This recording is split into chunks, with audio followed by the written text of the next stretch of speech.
My name is Isabel, I am 30 years old, and I live in Denver. This Christmas, I thought it would be like every other year. The family gathered around the dinner table, laughter echoing, the Christmas tree glowing with lights. But instead, what I received was just a short message from my mother. This year, just your sister's family. Keeping it small. Only 8 words, yet enough to make me feel like I was once again pushed outside, as if I had never truly belonged there. The humiliation from years past surged back instantly, the Christmas mornings without gifts, the dinners where I was pushed down to the kids' table, the moments when my achievements were drowned out by one single name. Chloe, the perfect sister. I didn't argue, and I didn't beg. I just replied with a single word. Enjoy. But in that very moment, another thought lit up inside me. I would not sit alone in this cold apartment anymore. I had a special place. My family knew nothing about a mountain ranch worth $5 million in Aspen. A place I had quietly built as proof that I was strong enough to create my own table. And this year, I would open its doors and invite everyone who had ever been cast aside like me. A Christmas not centered around the so-called perfect sister, but around people who truly wanted to show up. Have you ever been pushed aside by your family, made to feel like you didn't deserve a seat at the table? If you have, leave a comment and tell me where you are listening from, so I know that on this journey, I am not alone. I remember it clearly, even from when I was young, my life always seemed to be measured against the shining shadow of my sister, Chloe. In my parents' eyes, Chloe was the flawless golden child. She was beautiful, graceful, outgoing, the endless source of pride they paraded in front of neighbors and relatives. I, on the other hand, was often introduced with nothing more than a dismissive line. "This is Isabel, Chloe's sister." That sentence was repeated so many times it became my entire identity in the eyes of others and even in the eyes of my own parents. The holidays are supposed to be a time for families to come together, for children to wait eagerly for gifts, and for laughter to fill every corner of the house. But for me, those days always made my heart tighten more than any other time of year. I still remember one Christmas when I was 14. The tree was decorated beautifully, lights blinking across the living room, and stacks of gifts were piled high beneath its branches. As everyone opened their presents one by one, I sat there waiting. Chloe received a delicate gold bracelet, and my mother kissed her cheek and said, "You deserve this because you've made us proud." I forced a smile, my eyes fixed on the tree, hoping to spot a small box with my name on it. But when the last bit of wrapping paper was torn away, I realized there was nothing for me. My mother looked uneasy and said, "You're older now, you probably don't need toys anymore." I nodded as if it didn't matter, but inside, something cracked. The favoritism wasn't just in the gifts, it seeped into every word, every glance. When Chloe was chosen as captain of the cheerleading team, the whole family threw a party to celebrate. When I won first place at the school science fair, my mother only said softly, "That's nice, but don't stay up too late anymore." My father hardly bothered to glance at the small project report I brought home, too busy bragging to the neighbors about my Chloe. There were times when I tried to join the family conversation, eager to share that I had successfully rebuilt an old computer from scrap parts in the garage. But just seconds later, my mother shifted the topic to how Chloe was about to join the debate team. Every word I said seemed to hang in the air, abandoned, with no one willing to catch it. Through all those years, I slowly learned how to shrink myself. Instead of fighting for attention, I retreated into my own world in the garage, where the smell of grease, the sight of scorched circuit boards, and the crackling sound of the soldering iron became my companions. I buried myself in chips and wires, patiently soldering one connection after another. I remember once spending an entire week repairing an old radio a neighbor had thrown away. When it finally played its first song, I was so overjoyed that I ran upstairs to show my mother. She only gave a faint smile and said, "That's impressive, but don't forget to help your sister get ready for tonight's party." Chloe never had to try to be loved. For her, attention and recognition from our parents were as natural as breathing. For me, I had to do everything I could to prove I was worthy of notice, only to be met with the occasional indifferent nod. Many nights, I lay in bed listening to the sound of laughter drifting from the living room, and I asked myself, am I really just the unnecessary child? That question carved itself deep into my mind, following me well into adulthood. One of the most haunting memories happened when I was 17 and received a full scholarship to one of the most prestigious universities in the country. I ran into the living room, trembling with joy, the acceptance letter still shaking in my hands. My father glanced at it and said, "Stanford? That's so far away. Are you sure? Chloe will still be close to home, much more convenient." I froze in place. Even as I stood on the threshold of a future most people could only dream of, all they could think about was whether I would be convenient for the family. Those wounds never healed. They built up inside me, forming a heavy weight I carried everywhere. They made me feel I always had to do more, achieve more, work twice as hard just to be recognized half as much as Chloe. And in the end, I came to a bitter realization: my parents' recognition would never come. I could save the world, and in their eyes, I would still only ever be Isabel, Chloe's sister. I don't say this to blame my sister. Chloe was simply living in the role our parents handed to her. But it was the way they divided their love, the staggering imbalance, that turned me into an outsider in my own family. And that is why, even now, with just one short message cutting me out of Christmas, all the old scars immediately start to bleed again. As I sit alone in my apartment, thinking back on those days, I realize something: those wounds were not an ending, but a catalyst. Without the times I was forgotten, I never would have buried myself in the garage, finding joy in wires and circuits.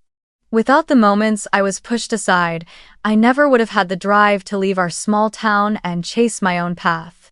That abandonment, in its own way, became the fire that pushed me to rise. But it also carved in a truth I cannot deny. I was never, and perhaps will never be, seen as important to them. Leaving that small town in Indiana for California was a turning point I'll never forget.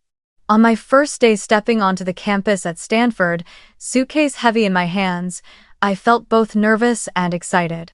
With a full scholarship, I knew I had finally proven my worth, at least to the world outside. But even then, my parents still didn't see it as an achievement worth celebrating. On the evening they sent me off, my father only said, "That's so far away. Will you really be okay? If only you had chosen a school closer to home, like Chloe, we would feel so much better." Those words etched themselves into my memory, a constant reminder that no matter how far I reached, in their eyes, I would always be the one who went against the family's wishes. My years at Stanford were a constant struggle of studying, working, and simply trying to survive. I had no support from my parents. Every expense beyond the scholarship, books, food, housing, I had to cover on my own. There were nights I slept on a sofa in a cramped rented room, my backpack as a pillow, waking up in the morning to head straight to class and then to work. My meals were often instant noodles, sometimes cheap leftover pizza from a restaurant. There were nights I coded while eating dry ramen straight from the packet, tears falling more from stress than from the salty taste. Yet in those lean years, I learned resilience and discovered my path: technology and logistics. I started my first company at 23. It was a small startup building a platform to optimize freight transportation. At the time, no one believed in a young woman fresh out of school, without family connections or backing. I scrambled to find every dollar to pay employees, coming close to bankruptcy more than once. I remember when the company account had only a few $100s left while payroll was due. I stayed up 3 nights in a row negotiating with a small hospital, desperately trying to convince them to sign a trial contract. If they had said no, the company would have collapsed. Thankfully, they agreed. It was just a small breakthrough, but it was enough to keep us alive. Then the pandemic hit. The world was thrown into chaos, hospitals running short on medical supplies, medicine, and equipment. That was when our platform became invaluable. We built a routing system that could track supply and demand in real time, ensuring hospitals were never left without what they needed. A shipment of masks in Texas could be redirected instantly to New York, where doctors were desperate. A truck carrying ventilators stuck in Kansas could be rerouted with just a few clicks. My team and I worked 16-hour days, exhausted but driven by a purpose greater than ourselves. In just 1 year, my company had expanded to serve more than 50 healthcare systems across the United States. The press began calling us the nervous system of the medical supply chain. I stood on the Forbes 30 Under 30 stage, my hands trembling as I held the name plaque, and all I could think, with a bitter ache, was whether my parents would even bother to read the article. The answer, of course, was no. When a Fortune 500 corporation offered to acquire the company for $120 million, it took me a full week to believe the number was real. On the day the deal closed, I walked out of the office, watching the late afternoon sunlight cut through the skyscrapers, and realized I had just closed the chapter on years of hunger and struggle. I no longer had to worry about what dinner would be tomorrow or how I would pay rent. I finally had freedom in my hands. And yet, the most painful part was that my parents' view of me never changed. A few months later, during a family gathering, I came home carrying an elegant gift I had bought in New York. Everyone was buzzing with excitement about Chloe, who had just been hired as an attorney at a prestigious firm in Boston. My mother couldn't stop bragging. "Chloe is so talented, her boss really trusts her." I sat there in silence, no one asking what I was doing. When I finally tried to mention, "I just signed a major deal," my father gave a faint laugh and said, "Well, that's technology hard to understand. Let's go back to talking about Chloe." In that moment, I felt myself slip right back into the place I had always been, the girl sitting at the edge of the table, holding a small gift, quietly staring at the glow of Christmas lights while no one really saw me. I had come so far, survived nights of eating instant noodles, days of sleeping on a sofa, and built a company worth hundreds of millions. But inside that house, none of it mattered. To them, only Chloe was worthy of pride, only Chloe was worthy of love. After the sale of my company closed, I didn't dive into lavish shopping sprees the way people might expect. I didn't buy a sports car, I didn't throw parties in Miami, and I didn't travel the world in luxury. Instead, I chose something I had never truly had in my entire life, a home that belonged entirely to me. A place where no one could shut me out, no one could reduce me to a shadow. And so, I found myself in Aspen, Colorado. The moment I stepped into that snow-covered valley, with the Rocky Mountains towering around me, I knew this was where I would build a place of my own.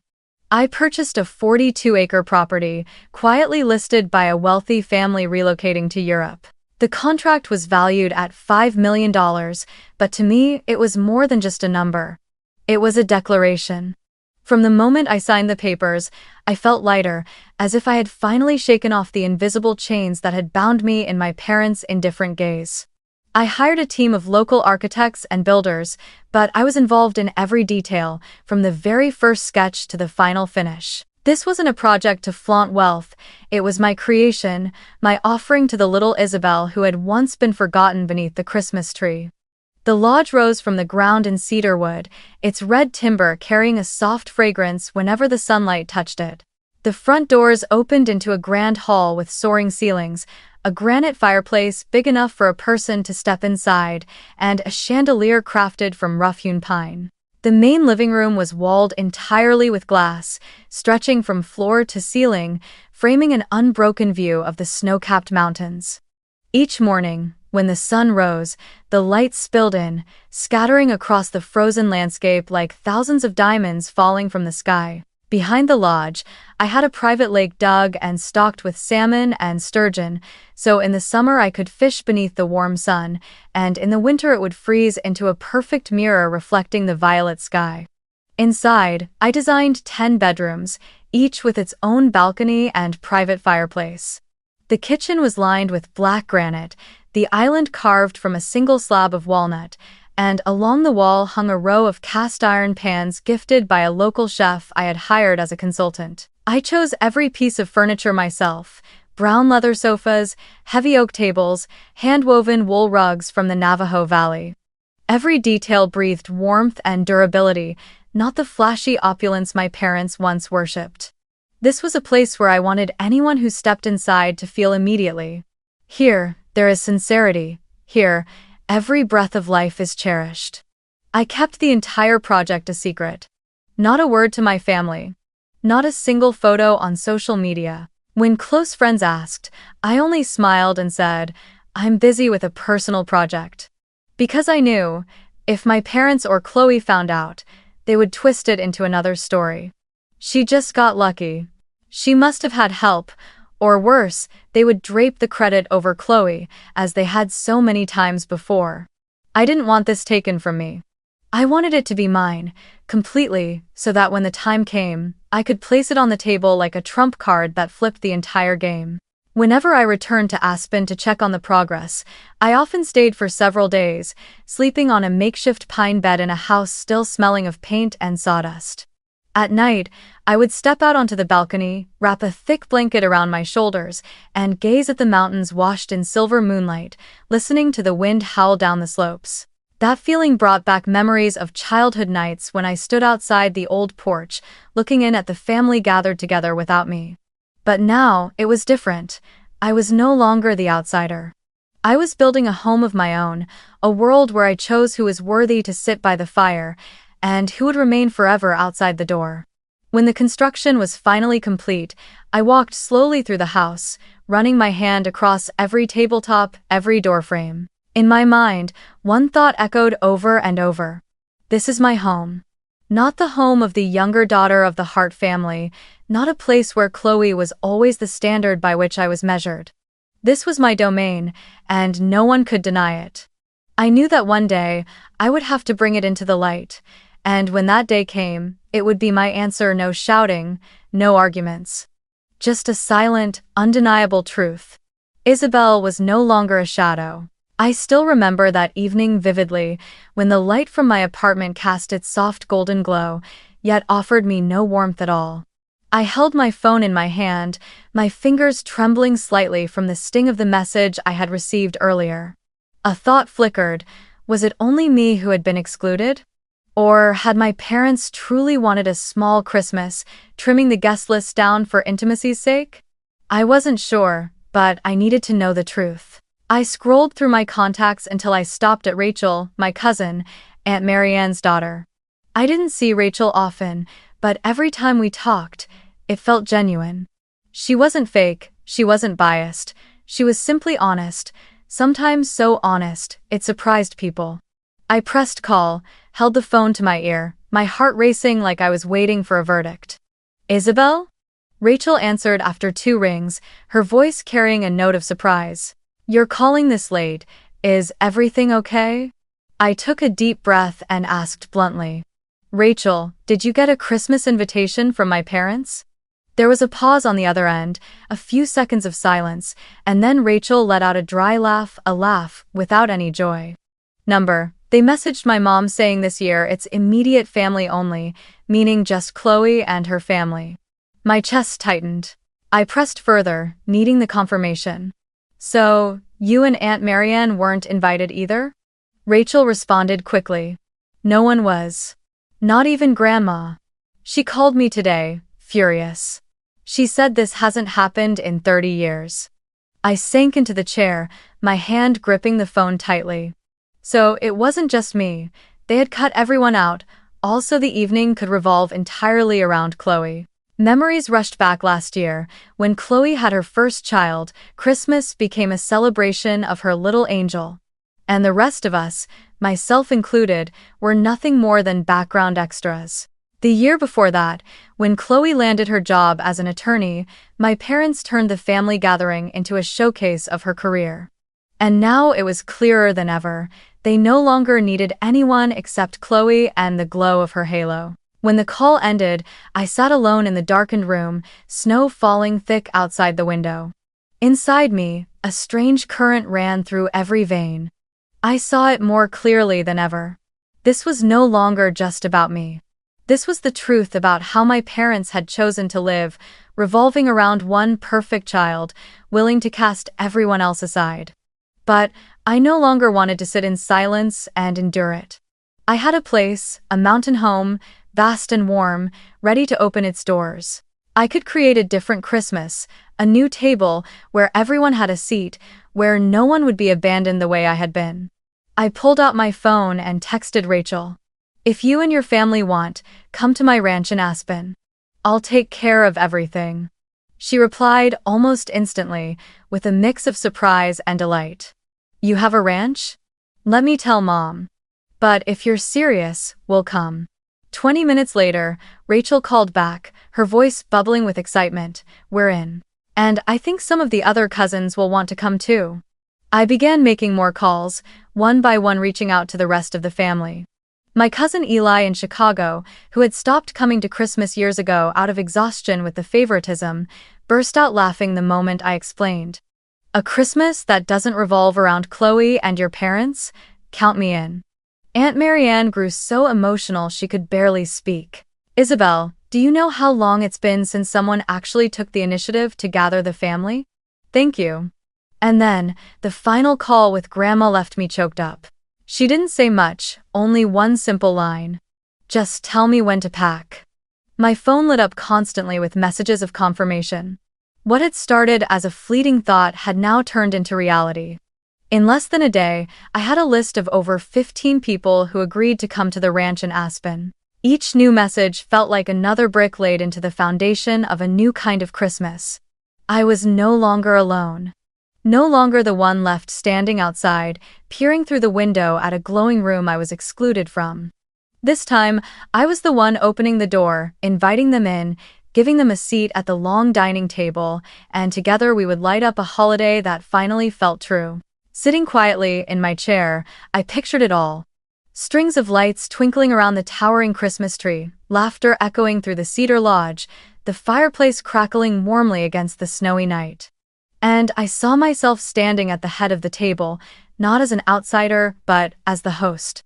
For the first time in my life, I wouldn't be waiting for someone to offer me a seat. I would build the entire table myself, and only those truly worthy would have a place at it. As the guest list grew longer, I knew I couldn't let things unfold carelessly. This wasn't just a gathering. This was the first time I would truly host my own Christmas, my chance to show those who had once been pushed aside that they deserved a holiday that was real, one that honored them. I began planning as meticulously as if I were organizing a major conference, except this time the goal wasn't to close contracts or secure deals, but to mend hearts that had gone far too long without being cherished. I called a local chef I had heard of in Aspen, Margaret, an Appalachian woman renowned for her traditional cooking made with faith and patience. When I invited her to the lodge to talk, the moment she stepped into the granite-tiled kitchen, she looked around and her eyes welled with tears. "I've never seen a kitchen that makes me want to light the stove immediately like this," she said, resting her calloused hand on the countertop as if touching treasure. I told her I wanted a Christmas feast in the truest sense. Roasted turkey with fresh herbs, creamy mashed potatoes, tangy cranberry sauce, golden, crusted apple pie, and thick, frothy eggnog served in warm ceramic mugs. She smiled and nodded. "Leave it to me. No one is going home hungry." At the same time, I began decorating the lodge. I placed a 12-foot tree in the center of the grand hall, its branches so full we had to use a ladder just to hang all the ornaments. I chose golden glass baubles intertwined with bright red ribbons, and at the very top, a silver star that gleamed like ice under the lights. Out on the balcony, I strung hundreds of small golden bulbs, so that when night fell, the entire lodge glowed like a giant gift box nestled in the snowy forest. I also hired a team of local artisans to craft fresh wreaths around the doorframes, woven from pine branches, red berries, and strips of rustic linen. Each time you stepped inside, the scent of resin mingled with cinnamon and dried orange, filling the space with the unmistakable spirit of Christmas. I didn't want anyone to feel like a temporary guest, so I prepared each bedroom as if it were their own home. On Aunt Marian's nightstand, I placed a stack of historical novels I knew she loved, along with a small card that read, "Auntie, I remember you once said reading is like living another life." For Rachel's 2 children, I set out a Snowy City Lego set, wrapped in silver blue paper with their names written on the tags. I could already picture the way they would squeal as they tore the paper apart, their eyes sparkling like fireworks. And for Grandma, I left a box of imported herbal tea, the kind she used to love but rarely allowed herself to buy because it was too expensive. Beside it, I placed a hand-knitted ash-gray wool scarf from a small shop in Aspen with a note that said, "So you can sit by the fire without worrying about the cold." I was even more careful with the smallest details. On the long dining table in the Great Hall, I spread a hand-embroidered white cloth and placed cinnamon and vanilla-scented candles along the center. I arranged for a group of young musicians from town to play violin and guitar in the evening, so the house would be filled with the warmth of Christmas melodies. Outside on the terrace, I had a fire pit lit, stacking dry logs high so anyone could sit by the flames, sip mulled wine, and watch the snow fall. In the small library, I set up a puzzle table for both kids and adults to gather around and build together, instead of staring at their phones. I wanted everyone who came here to feel only one thing: that they were valued, remembered, and truly seen. I didn't forget the entertainment room either. Plush velvet sofas in deep green, a wide projection screen, and a projector ready to play classic Christmas films like It's a Wonderful Life and Home Alone. I pictured the children huddled together under thick blankets, giggling uncontrollably whenever the main characters stumbled into mischief. I had bowls of buttered popcorn and marshmallows waiting so that laughter would echo through the entire lodge. As I looked around, I realized every detail carried a piece of my heart. I wasn't doing this to prove anything to my parents or to Chloe. I was doing it because I knew too well the sting of being forgotten, of being dismissed. I didn't want anyone in my family to carry wounds like mine. I wanted every person who walked into this place to feel that this time, they truly belonged at the table. And most importantly, I wanted to sit down myself, to look around and see faces glowing in the firelight, knowing I had created something different. The night before everyone arrived, I stood alone in the Great Hall. The towering tree shimmered with lights, golden reflections dancing across the cedar walls, and the fireplace burned bright. I sank into the armchair by the window, staring out at the snow falling thick over the lake. My heart beat fast, a blend of nerves and peace. For the first time in my life, I didn't feel like the outsider anymore. I was the one writing the script. And in the morning, when the doors opened, I would witness my Christmas begin, a Christmas where no one would ever feel left out again. By early morning, snow had blanketed the steps and railings, the flakes dusting the polished cedar like grains of salt. In the kitchen, Margaret and her two assistants were already bustling in aprons, filling the air with the rich scent of butter, cinnamon, and thyme. Tom made his final rounds with a walkie-talkie clipped to his belt, checking the heating system, reminding people to stack extra baskets of wood near the fireplaces and refill the bin on the porch. I hung 2 more red ribbons at the top of the 12-foot tree in the Great Hall, straightened the silver star, then stepped back to take it all in. Every detail was in its place. Fresh wreaths heavy with berries draped over the doorframes, strings of golden lights waiting to flicker on at dusk, the long dining table draped with embroidered linen. Lined with candles, crystal glasses, and folded napkins, the library stacked with a new puzzle for the children. The projection room preloaded with Christmas films, and on the side table by the fireplace, a neat stack of handwritten cards thanking each person simply for showing up. The first SUV rumbled up the slope into the driveway, its tires crunching over the fine layer of snow. The door swung open and Rachel stepped out, tugging at her coat collar, her eyes wide with disbelief against the pale blur of white. She spun toward me, the car door still ajar, and blurted out in a voice that cracked like a long-suppressed cheer. You built an entire world and never told me?"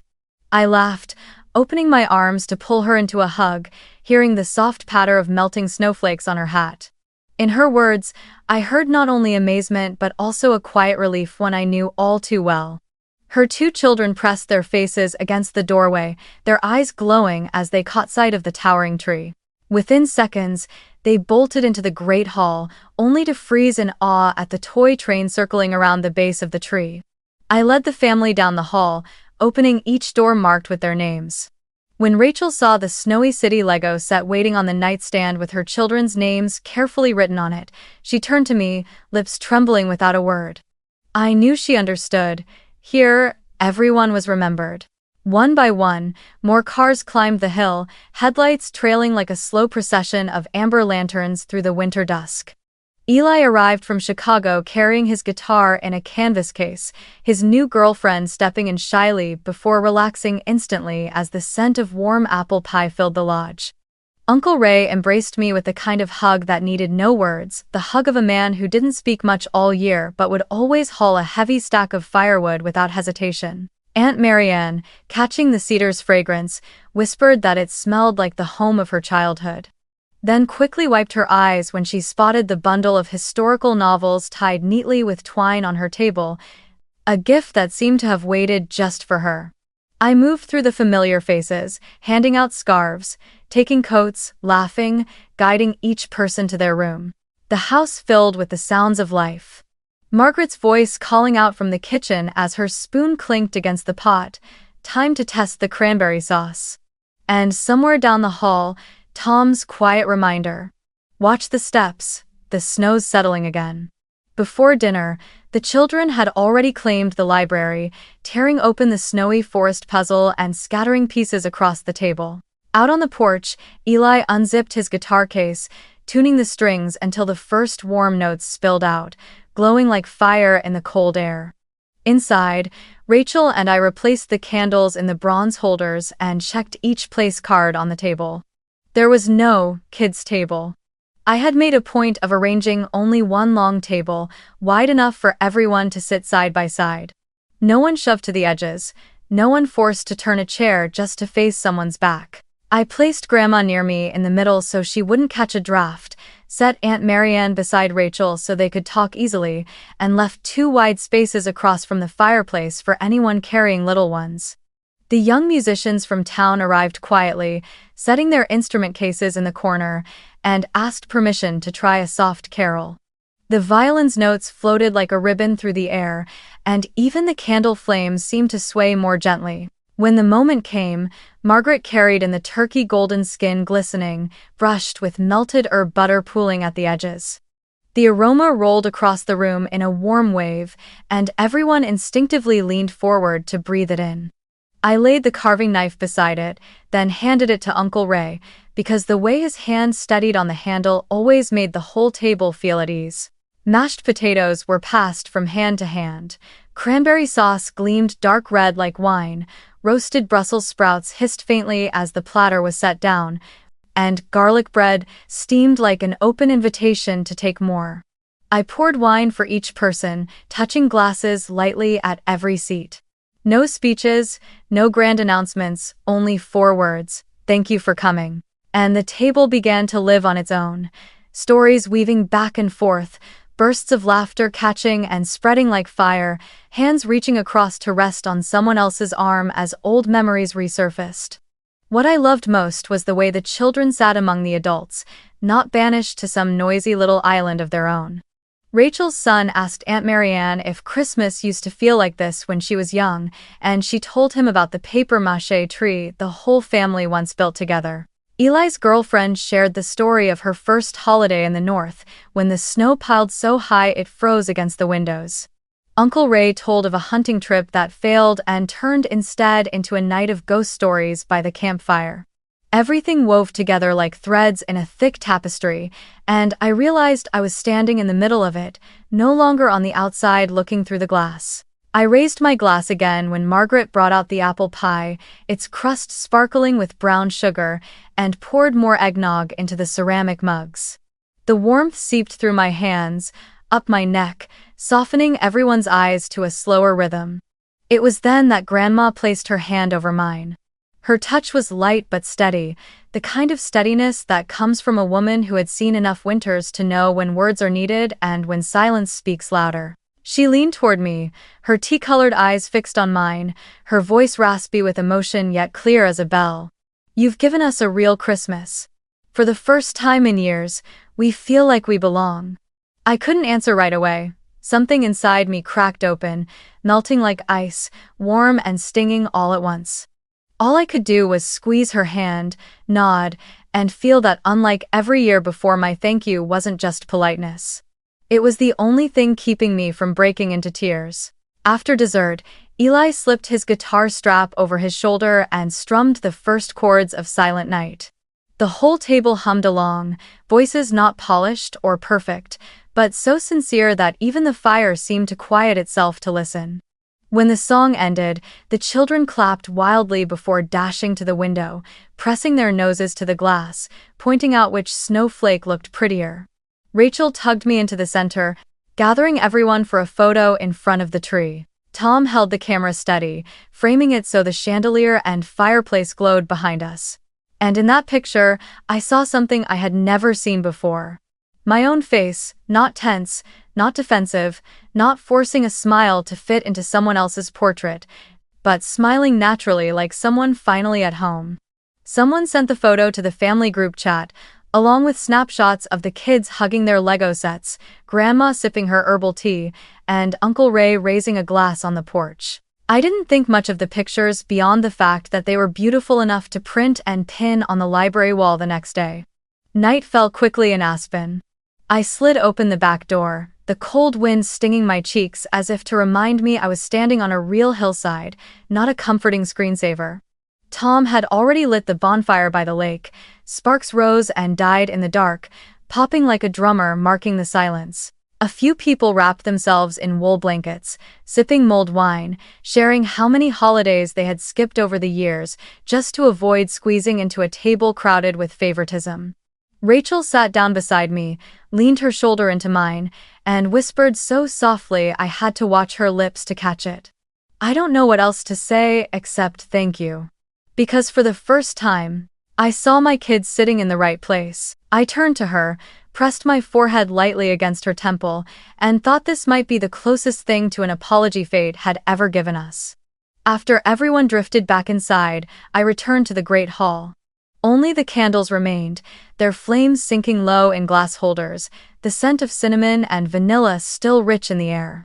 Margaret was gathering silver trays, humming a faint hymn, while Tom set down a fresh basket of wood beside the fireplace.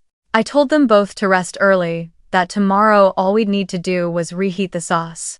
Margaret smiled and said she had already asked the young musicians to come a bit earlier to rehearse another song, because this house sings better than any concert hall. I lingered a moment longer, running my fingers along the back of a chair, the edge of the table, then gazing out through the tall windows. Beyond the glass, the hillside was ink black but studded with the tiny golden lights strung along the balcony. In the soft crackle of wood, I understood why this night was unlike every Christmas before. It wasn't because the turkey tasted better or because the house was larger. It was because, for the first time, I didn't have to search for my place. My place was here in the home I had built, among the people who had chosen to show up, at a table where every seat carried the same worth. And as I closed the hearth door to bank the fire, I felt my heartbeat slow into a rhythm of someone who had finally returned home after a very long journey. The next morning, pale lights spilled through the tall glass panels, laying a silver sheen across the thick carpet of the living room. I woke in silence, a silence so peaceful it felt like a gift, but it lasted only a few minutes. My phone buzzed on the nightstand, vibrating over and over, the screen flashing without pause. 6 missed calls from my mother, 4 from my father, followed by a flood of messages. Then a new notification lit up, from Chloe. I hadn't opened it yet, but the preview line alone was enough to make my chest sink. Really cheap move, Izzy. Enjoy your little show. I drew a deep breath, picked up the phone, and walked down to the great hall. Grandma was already there, sitting by the fireplace with a cup of herbal tea in her hand, her gaze distant yet peaceful. When she saw me, she smiled. "You're awake? Last night, it was beautiful, Isabel. The whole family needed that." Her smile made me want to ignore every call flashing on my screen. But then the phone rang again, this time from my mother. I couldn't avoid it forever. I decided to answer and, more importantly, to let Grandma hear too. I pressed the speaker button and set the phone on the wooden table, the fire crackling softly as though it too was listening to what was about to unfold. My mother's voice burst through, sharp and louder than usual. "Isabel, do you realize what you've just done? The entire town is talking about your Christmas gathering. Pastor even mentioned it during service this morning. Do you know how we're being perceived right now?" I kept my tone even, neither high nor low. You messaged me that this year it would be just Chloe and her family. I simply followed what you said, keeping it small. I hosted my own, without troubling anyone. End of 6. There was a pause, and then my mother rushed in, her words tumbling over themselves, as if trying to drag me into an endless loop of excuses. That's not what I meant. What I meant was, you're always so busy, with work, with projects, I thought you wouldn't want the hassle. And Chloe, well. I cut her off, calm but firm. She's always the center, isn't she, Mom? The air in the room froze. Grandma set her cup gently on the table, her eyes fixed squarely on the phone. I hadn't spoken again before she stepped in, her voice low and steady, each word slicing through the silence like a blade. Judy, Robert, that's enough. You've spent a lifetime neglecting this child. Since she was a little girl in the garage, you acted as if she were invisible. Last night, for the first time in years, I saw her do what the family should have done for her long ago. Give us a real Christmas, Vant. There was a brief silence on the other end before my father spoke, his voice trying for calm but faltering with unease. Mother, you're exaggerating. We were only trying to keep things simple. Chloe, she. Grandma cut in before he could shift the blame. Simple? What does that mean? To see only one child and forget the other? To parade Chloe before the world while Isabel sits quietly at the kids' table? Last night, I sat in the middle of that table and saw all the people you've cast aside for years. We laughed, we sang, we ate together like a family. And not once did anyone mention Chloe. For the first time, we weren't orbiting around the so-called perfection you built up. A long, heavy sigh dragged across the line. Then my mother's voice, softer now, slipped through. Mother, I never meant to hurt anyone. We just wanted to. Grandma's voice struck back, firm and sharper than the crack of wood in the fire. No, Judy. This is no longer about what you meant or didn't mean. This is about who is seen and who is forgotten. And Isabel has endured far too much. I sat still, my hand gripping the armrest, my heart pounding but not from fear. For the first time in my life, someone was speaking the words I had swallowed for years, the words I had once silenced with bitten lips while others spoke over me.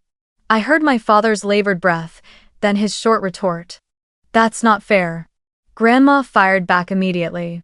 Unfair is exactly how you've treated her all these years.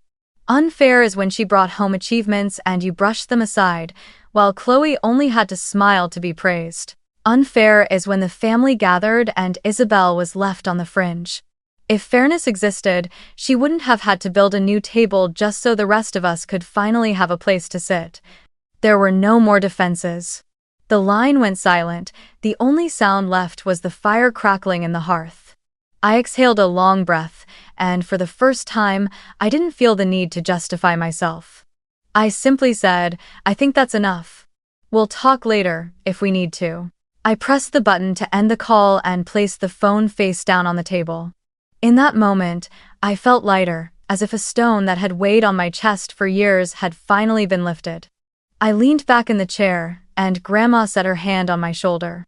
She didn't say anything more, only gave a gentle squeeze. In her eyes, I saw pride mixed with sorrow. Sorrow for having to watch her own daughter, my mother, fail at the very role of being a mother. But, for me, that moment no longer felt like a wound. It was closure, a door finally shut behind me. I didn't feel weak, nor did I feel the urge to argue anymore. I only felt release. Because from that moment forward, I knew I had my own table, my own home, and a true family who chose to show up, people who chose me, not just Chloe. My phone didn't stay silent for long after that call. But this time, the vibrations weren't sharp like accusations. They came gently, warmly, like a soft knock, reminding me that someone outside still wanted to come in. The first message was from Rachel. Sis, last night was wonderful. I've never seen the kids laugh so much. Next year at the ranch again? I'll bring gingerbread cookies. Reading it, my chest glowed as if a fire had sparked inside, and I found myself touching the edge of the chair just to ground myself in the truth that it had all really happened. Right after, Eli sent a flood of photos. The kids gathered around the tree, Aunt Marianne cradling her stack of new books, Uncle Ray raising a glass of wine on the porch, and one picture of me smiling a rare smile, unforced. Beneath it he wrote, "This is family. You gave us something we all thought was impossible. Don't let this be the first and the last." I stared at the screen, remembering all the years I had waited quietly to be named in the family story, and no one ever did. But today, a cousin had written it plainly for me to see. This time, I wasn't the shadow anymore. The family group chat, which for years had been nothing more than a place to share a few photos of the kids or toss around half-hearted birthday wishes, suddenly came alive. Someone sent a picture of a plate of turkey with the caption, "Better than any Christmas I've ever had." Another shared a video of the group singing Silent Night, Eli's guitar weaving through Uncle Ray's gravelly voice, and everyone who replayed it dropped heart emojis in response. Aunt Marianne wrote, "We need to make this a tradition. Isabel, you lead us. Every year at the ranch." Minutes later, Grandma chimed in, her typing slow but steady. "That place carries the warmth of family. We will return, all." I sat in the living room, phone in hand, surrounded by the fading glow of embers in the fireplace. Never had I felt so clearly seen. Not because the ranch was grand, not because the food was elaborate, but because everyone genuinely acknowledged me as the one who had created the space for all of us. The focus no longer revolved around Chloe. No one was asking what the golden daughter had done, worn, or said. The story had shifted, like a river carving a new course. Now the conversation was about next year, about us, with the name Isabel right at the center. Rachel sent another message. "Kayla and I are thinking of renting a bigger car next year to bring the in-laws. They'll love the ranch." Eli added, "I'll bring a small band from Chicago, we'll play live." Another cousin chimed in, "I'll handle the desserts. Isabel doesn't need to do everything." The messages poured in, but this time they didn't feel suffocating. I smiled to myself, scrolling line after line, drinking them in like water after years of thirst. That evening, as I was stirring a cup of hot cocoa, Grandma came to sit beside me. She stayed silent for a while, her eyes fixed on the fire as if reading memories in the glowing embers. Then she spoke softly. "Do you see it, Isabel? You've changed everything. Before, family gatherings always revolved around your parents and Chloe. Everyone else only showed up out of obligation. But this time, everyone felt they had a place. That is what family truly means." I nodded, my eyes burning. For years, I had asked myself whether I had the strength to change my role, or whether I was destined to remain on the outside forever. Now the answer was clear. I could create a new table, one where everyone truly belonged. In the days that followed, the family group chat stayed alive with energy. Someone posted photos of snow on the drive home, another shared that the kids hadn't stopped singing the carols from that night. One cousin even joked, "If Chloe finds out, she'll lose her mind." Strangely enough, no one mentioned my parents, no one asked why they hadn't been there. They had removed themselves from the story, and everyone else no longer felt the need to bring them up. That was the real shift. The focus was no longer on who hadn't come, but on the ones who had shown up. I felt myself grow lighter as I realized that sometimes family isn't the people who boast about one child while ignoring the other. True family is made of those who choose to come, choose to sit down, choose to hold your hand and say, "We needed this." In the quiet evenings, I wrote down everything that had happened to carve it deeper into memory. The glow of faces around the table, the laughter that needed no mask, the imperfect but heartfelt music. It all played in my mind like a film I would carry with me for the rest of my life. On the final night before everyone left, I stood on the porch watching the snow fall. Rachel came up beside me and whispered, "Do you realize it? This year we didn't follow them. We followed you."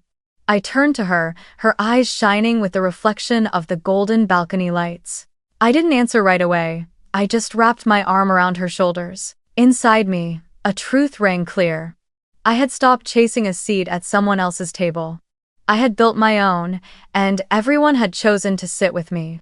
The next morning, as the last group of cars wound their way down the mountain, I stood watching their taillights fade into the valley.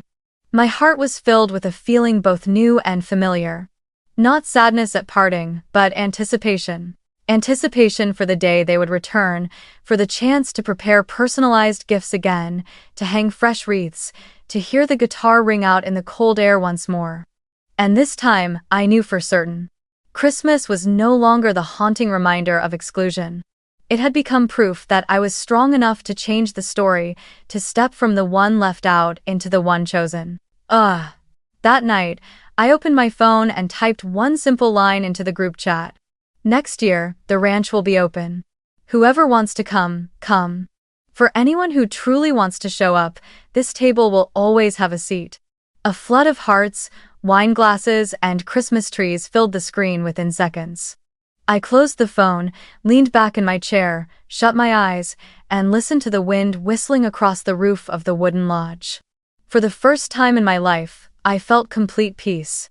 I no longer needed my parents' praise, nor Chloe's recognition. Everything was already enough because, at last, I had been seen. A week after the whole extended family had left the ranch, the silence of the Aspen Mountains returned. Snow kept falling, covering the trails and steps in a steady white blanket, but inside the lodge, it was only me and a few staff tidying up. That quiet, instead of making me feel lonely, felt like the mountains themselves exhaling, giving me space to sit and truly think about what came next. Even though I had found a kind of release, one question lingered in my mind. Would my parents and Chloe ever truly understand, or was I destined to let this distance remain permanent?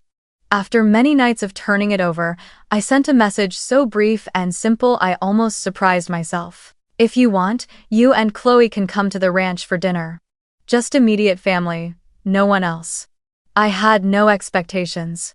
I only wanted to see if, for the first time, given the chance to sit at my table, they might actually really hear the things I had never said aloud. They arrived on a late winter afternoon when the sky was cast in leaden gray and the wind whipped hard across the ridges. I stood on the front porch, wrapped in a thick sweater, watching their familiar SUV crawl up the hill. My father stepped out first, his face stern but his eyes flickering with uncertainty. My mother followed, pulling her scarf tight, avoiding direct eye contact. Chloe got out last, her leather boots sinking deep into the snow, lips pressed tightly together. I invited them in, took their coats, and led them to the dining room I had prepared. Dinner was far simpler than the week before. Roast beef, mashed potatoes, red wine, and fresh bread still warm from the oven. No music, no twinkling lights, only the soft glow of candles on the wooden table. We sat down, the silence stretching thin across the table. My father cleared his throat. The house, it's beautiful. My mother added softly. Different from what I imagined. Chloe said nothing, her eyes wandering around the room, occasionally flicking toward me before dropping back down. I poured the wine, slid their glasses across, then rested my hand on the table and drew a long breath. I didn't invite you here tonight to show off, and not to accuse. I just want to say the things I was never allowed to say. No one objected. The air was thick, but I knew I had to continue. I spoke of the Christmases when I was forgotten, the times my achievements were left hanging in the middle of family conversations, the feeling of being made to sit at the kids' table even when I already knew who I wanted to become. I told them about the years at Stanford, eating instant noodles, sleeping on sofas while still receiving messages from home praising only Chloe, making her parents so proud. I recalled the moment my company was sold for $120 million, and how my father only gave a faint smile and said, "Technology's too complicated. Let's talk about Chloe instead." Each word I spoke felt like removing another stone that had weighed on my chest for years.